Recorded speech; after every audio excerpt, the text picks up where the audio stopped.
Setelah Yusha' bin Nun wafat, bertahun-tahun Bani Israel bermasyarakat tanpa pimpinan. Kekuatan mereka berserakan, tidak bersatu, dan tidak berarah. Sikap dan tindakan mereka berbeda-beda. Masing-masing sibuk dengan kepentingannya sendiri. Mereka bersatu dalam pertentangan. Dengan mudah lawan memeras dan menindas mereka. Kekuatan dan kekayaan mereka tidak dapat dijadikan pertahanan untuk menolak kezaliman. Sebab tidak mempunyai pimpinan yang ditaati, yang mampu mempersatukan kekuatan mereka dan menentukan arah tujuan hidupnya. Di saat seperti itu, mereka membutuhkan pimpinan yang dapat mengatur hidup dan perjuangan dengan cara yang adil. Sebelum mengangkat pemimpin, mereka diminta agar mengikrarkan pernyataan kesanggupan untuk berjuang bila pimpinan mereka sudah ada. Mereka menjawab, "Bagaimana kami tidak akan berperang, sedangkan kami dan anak-anak kami sekarang sudah diusir dari tempat kami?" Mungkin mereka lupa bahwa hidup di bawah pimpinan seseorang itu tidak bisa bebas bertindak semau hati, melainkan mesti tunduk kepada aturan dan setia kepada pimpinan, menunda kepentingan diri sendiri untuk keselamatan dan kebahagiaan bersama. Ternyata setelah Tolut diangkat menjadi raja, banyak di antara mereka yang tidak setuju. Mengapa dia diangkat? Mengapa bukan orang yang kaya? Mengapa bukan dari golongan kami? Dan mereka menyangka bahwa pimpinan itu seperti pemborong bangunan. Diserahkan segala-galanya kepadanya. Dan bila sudah selesai, mereka tinggal menerima untuk menempatinya. Pada zaman Nabi Musa alaihissalam, mereka pernah berkata, "Pergilah engkau wahai Musa beserta Tuhan engkau, dan berperanglah, kami menunggu di sini." Dan mereka berkata lagi, "Kami tidak akan masuk ke negeri itu, sebab di dalamnya ada orang-orang yang kuat yang gagah. Usirlah mereka dulu, baru nanti kami akan masuk." Maka nyatalah bahwa kaum yang kuat itu bukan hanya jumlahnya yang banyak, tetapi tidak setia kepada pemimpin. Golongan yang sedikit pun, atau fi'atin qalilah, tetapi setia, taat, dan ikhlas karena Allah, dapat mengalahkan golongan yang banyak. Di antara fi'atin qalilatin itu ada seorang pemuda, yaitu Dawud. Imannya membaja. Kesetiaan dan keikhlasannya tampak dalam perbuatannya. Dia berjuang karena Allah, bukan karena jabatan atau upah. Dia berjuang untuk menumbangkan yang batil dan menegakkan yang hak, melumpuhkan kezaliman dan menegakkan keadilan. Dan dia lebih cinta kepada umat daripada cinta dan sayang kepada jabatan dan pangkat. Daud berhadapan dengan tentara yang dipimpin Jalut, yang masyhur gagah perkasa dengan caranya sendiri. Dia berperang tidak memakai baju besi dan tidak membawa tombak. Dia bertekad akan melumpuhkan musuh yang kuat dan banyak jumlahnya dengan cara yang mudah, yaitu dia akan memulai dengan melumpuhkan pemimpinnya, yaitu Jalut. Untuk melawan Jalut, Daud tidak memerlukan tombak atau pedang, tetapi cukup dengan batu kecil yang ia lemparkan dengan ketapelnya, tepat mengarah kepada kepala Jalut.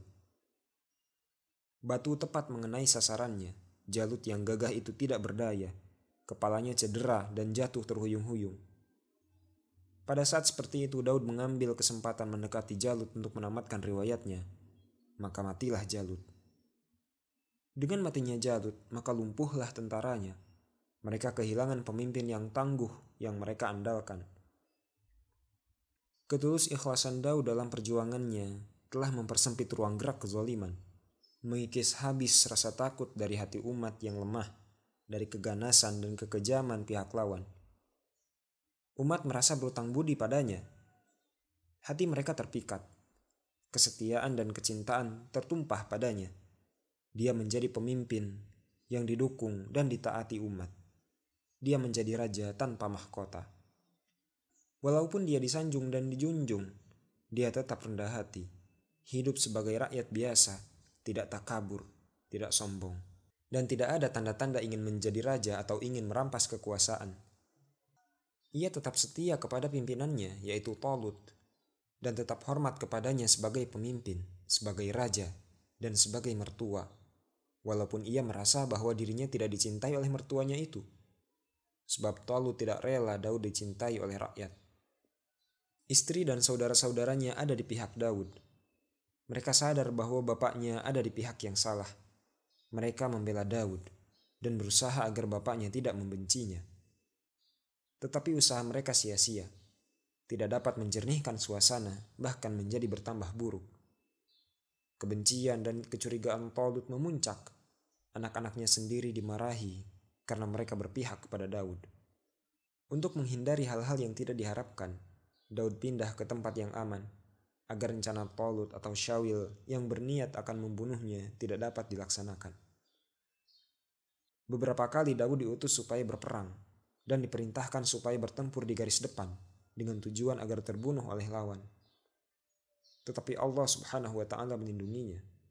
Dia selalu mendapat keselamatan dan kemenangan yang gilang gemilang, dan dia pulang dengan selamat.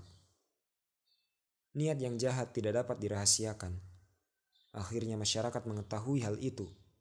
Dengan demikian bertambah kuat kesetiaan dan kecintaan masyarakat kepada Daud. Maka putuslah hubungan batin antara raja dan rakyatnya. Mereka taat dan tunduk hanya pada apa yang diridhoi oleh Allah Subhanahu wa Ta'ala. Karena Daud selalu jaya dalam peperangan, akhirnya Talut bertekad untuk membunuh Daud.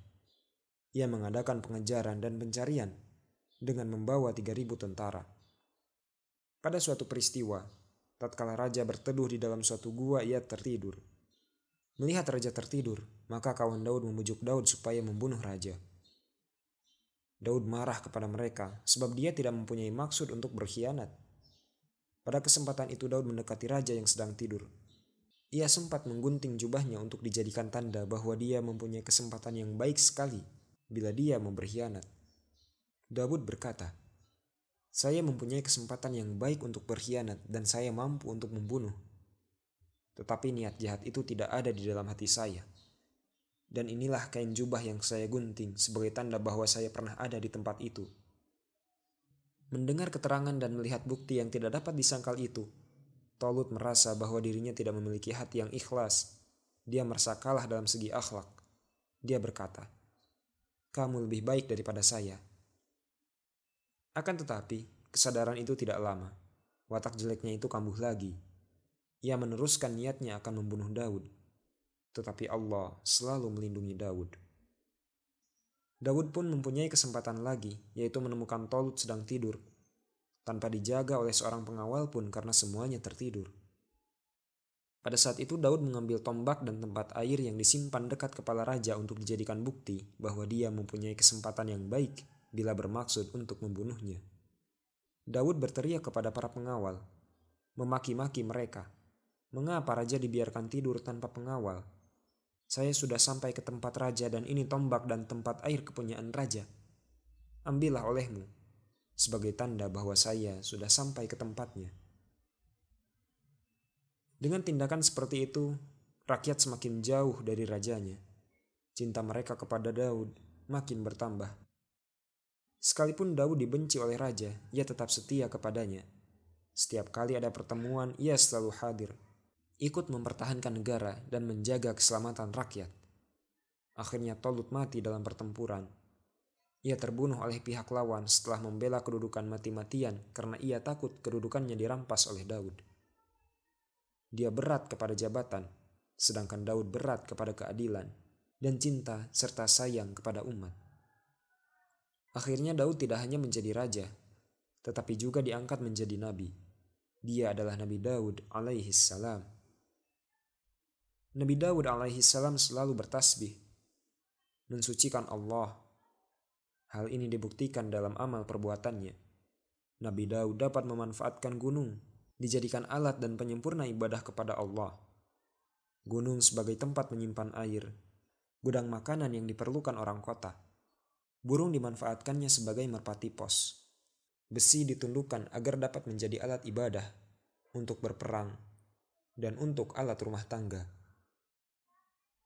Nabi Daud tunduk kepada kebenaran, menerima teguran atau nasihat walaupun dari anaknya, yaitu Nabi Sulaiman. Nabi Daud pernah didatangi oleh 2 orang yang mengadu kepadanya, bahwa kawannya yang sudah mempunyai 99 ekor kambing, tetapi masih juga membutuhkannya dengan cara memintanya secara kejam kepada kawannya yang hanya mempunyai 1 ekor kambing. Peristiwa itu dijadikan satu pedoman bahwa kekuasaan dan kekuatan itu akan membawa kepada kezoliman dan kepada keserakahan, kecuali bila kekuasaan dan kekuatan itu didampingi dengan iman dan semangat amal soleh.